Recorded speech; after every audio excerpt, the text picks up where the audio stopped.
নমস্কার বন্ধুরা, সুমনার কিচেন চ্যানেলের আর একটি নতুন পর্বে আপনাদের স্বাগত জানাই। আজকে আমি আপনাদের দেখাবো মা কিভাবে বাড়িতে চুনোপুটি রান্না করে। দুর্দান্ত স্বাদের এই চুনোপুটির রেসিপি একবার বাড়িতে রান্না করে দেখবেন। দুপুরবেলা ভাতের সঙ্গে এই চুনোপুটির রেসিপি হলে আর কিছুই লাগবে না। সঙ্গে আমি দেখাবো মা কিভাবে মেটে আলু রান্না করে, বড় মাছ দিয়ে মেটে আলুর রান্না। চলুন দেখে নেওয়া যাক এই দুটি রেসিপি কিভাবে মা রান্না করে। প্রথমে দেখুন চুনোপুটি রান্না করার জন্য মা দেখুন চুনোপুটিগুলোকে ভালো করে বেছে তার পেট থেকে তেল বের করে নিচ্ছে। মাছগুলোকে ভালো করে বেছে তার পেট থেকে তেল বের করে দিয়ে নুন এবং হলুদ মাখিয়ে দেবে। সবসময় লক্ষ্য করবেন চুনোপুটি বাছার সময় পেটের ভেতর যেন পিদ না থাকে, তাহলে কিন্তু তেতো লাগবে। চুনোপুটিগুলোকে ভালো করে টিপে পেটের ভেতর থেকে সেই পিদগুলোকে বের করে নিতে হবে। ভালো করে ধুয়ে ছোটো ছোটো চুনোপুটিগুলো এখানে নিয়ে নেওয়া হয়েছে, ওগুলোই রান্না করা হবে। তাতে লবণ মাখিয়ে দেওয়া হলো। লবণ মাখিয়ে কিছুক্ষণের জন্য রেখে দেওয়া হবে। যেহেতু দুটো রেসিপি রান্না করা হবে, মা এখন সাইপিনাস মাছটিও কেটে নেবে। মেটে আলুর সঙ্গে এই মাছের দুর্দান্ত স্বাদের একটি রেসিপি আপনারা দেখতে পাবেন। চলুন দেখে নেওয়া যাক কিভাবে মা মাছটিকে কেটে রান্না করে।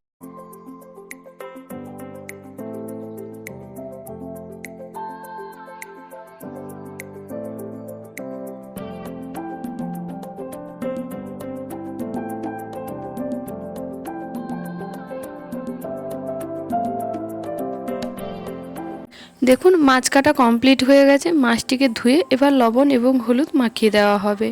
এখানে মাছের মাথা এবং লেজাটি নেব না, মাছের চাকাগুলো দিয়ে আজকে রেসিপিটি রান্না করা হবে। মেটে আলুর এই দুর্দান্ত স্বাদের রেসিপি একবার বাড়িতে এইভাবে রান্না করে দেখবেন। দুর্দান্ত স্বাদের হয় মেটে আলুর রেসিপি। নর্মাল আলুর থেকে মেটে আলুর রেসিপি কিন্তু স্বাদে বেশ ভালো হয়। এবার মা মেটে আলুটি কেটে নেবে। দেখুন বেশ বড় সাইজের কিন্তু মেটে আলুটি, পুরোটা দেওয়া হবে না, অর্ধেকটা দিয়ে আজকে মাছের রেসিপি রান্না করা হবে। মেটে আলু কিন্তু একটু বড় সাইজের করে কাটবেন। নর্মাল আলুর থেকে একটু বড় সাইজের করে কাটা হয় যাতে রান্না করার পর না ঘেঁটে যায়। এগুলো কোনো রকম সেদ্ধ করবেন না, তেলে ভালো করে ভেজে নেবেন মেটে আলুগুলো, তারপরে রান্না করবেন, দেখবেন খেতে বেশ ভালো লাগে। নুন হলুদ মাখিয়ে রাখা মাছগুলোকে ভেজে নিলাম। মেটে আলুটিকে ভালো করে ধুয়ে নেওয়া হয়েছে। মাছ ভেজে তারপর মেটে আলুটিও ভেজে নেব। মেটে আলুর খুবই সিম্পল একটি রেসিপি আপনাদের সঙ্গে শেয়ার করব। যদি ভালো লাগে তাহলে লাইক, কমেন্ট এবং শেয়ার করবেন। আমার চ্যানেলটি যদি কেউ সাবস্ক্রাইব না করে থাকেন তাহলে সাবস্ক্রাইব করবেন। দেখুন এবার লবণ এবং হলুদ দিয়ে মেটে আলুগুলোকে ভেজে নিচ্ছি। আমি আবারও বলছি, মেটে আলু কিন্তু সেদ্ধ করবেন না, তাহলে ঘেঁটে যাবেন। যেহেতু নরম মেটে আলুটি, তাই তেলে ভালো করে ভেজে নেবেন, দেখবেন রান্নাটা বেশ ভালো লাগে। মাছ এবং মেটে আলুগুলো ভালো করে ভেজে নেওয়া হয়েছে। এবার রান্নাটি করে নেব। রান্না করার জন্য কড়াই তেল গরম হয়ে এলে মা দিয়ে দিয়েছে চিনি দিয়ে চিনির ঝাঁকটা উঠে এলে দিয়ে দিয়েছে পেঁয়াজ বাটা এবং লঙ্কা বাটা। আমি এখানে লঙ্কা বেটে দিয়েছি, মা সেটা রান্নায় দিয়েছে। আপনারা চাইলে লঙ্কার গুঁড়োও দিতে পারে। এবার পেঁয়াজ বাটা এবং লঙ্কার বাটা কিছুক্ষণ কষিয়ে নেওয়ার পর দিয়ে দেওয়া হবে হলুদ গুঁড়ো, আদা বাটা এবং রসুন বাটা। সব কিছু দিয়ে ভালো করে কষিয়ে নিতে হবে। দেখুন নর্মাল দিনের মতো মা এখানে পাতলা ঝোল রান্না করছে। সামান্য পরিমাণ আদা বাটা এবং রসুন বাটা দেওয়া হয়েছে। এখানে 1 ইঞ্চির মতো আদা বেটে দেওয়া হয়েছে এবং রসুন প্রায় 8টা কি 9টা কোয়া বেটে দেওয়া হয়েছে। আপনারাও খুব কম পরিমাণ মশলা দিয়ে এই ঝোলটি রান্না করবেন, দেখবেন খেতে বেশ ভালো লাগে। সব রকম মশলা ভালো করে কষিয়ে এবার দিয়ে দেওয়া হলো টমেটো কুচি এবং জিরে বাটা। এখানে আমি 1 চামচের মতো জিরে বেটে দিয়েছি। সামান্য পরিমাণ লঙ্কার গুঁড়ো দিয়েছি কালারের জন্য। দেখুন মশলা ভালো করে কষিয়ে নেওয়া হয়েছে। এবার ভেজে রাখা মেটে আলুগুলো দিয়ে দেওয়া হলো। মেটে আলু দিয়ে ভালো করে কষিয়ে নিতে হবে।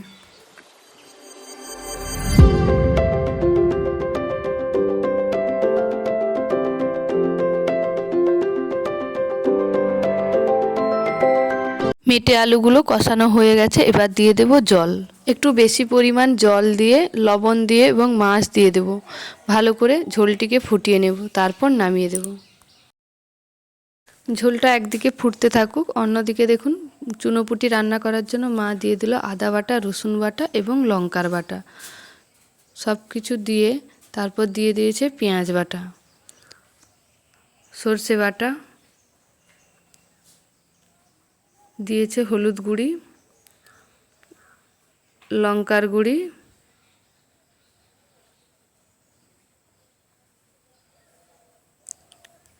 এবং পরিমাণ মতো সর্ষের তেল।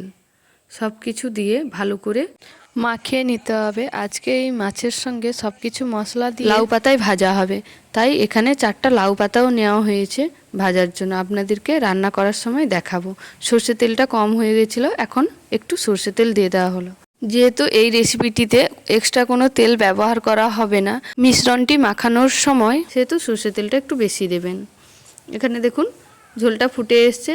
এবার মা মাছ এবং ধনেপাতা দিয়ে নামিয়ে দিল ঝোলটি।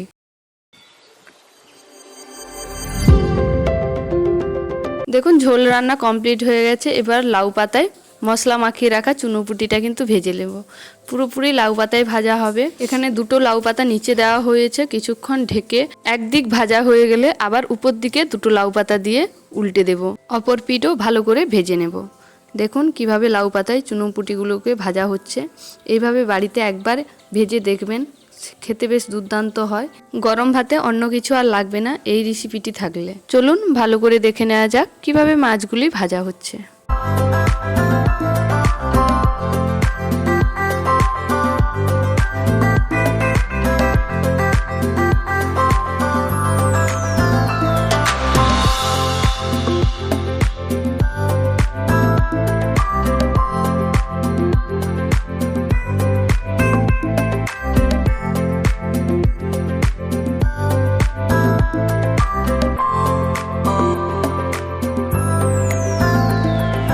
দেখতেই পাচ্ছেন একদিকে বেশ ভালো করে ভাজা হয়ে গেছে মাছগুলো, তাই উল্টে দিয়েছে অপর পিঠ ভালোভাবে ভাজার জন্য। দেখুন কত সুন্দর লাগছে দেখতে। পাতাটাও কিন্তু লাউ পাতাটাও খাওয়া হবে এই মাছের সঙ্গে, খেতে বেশ ভালো লাগে। একবার এইভাবে মাছ ভাজা করে দেখবেন, দুর্দান্ত লাগে।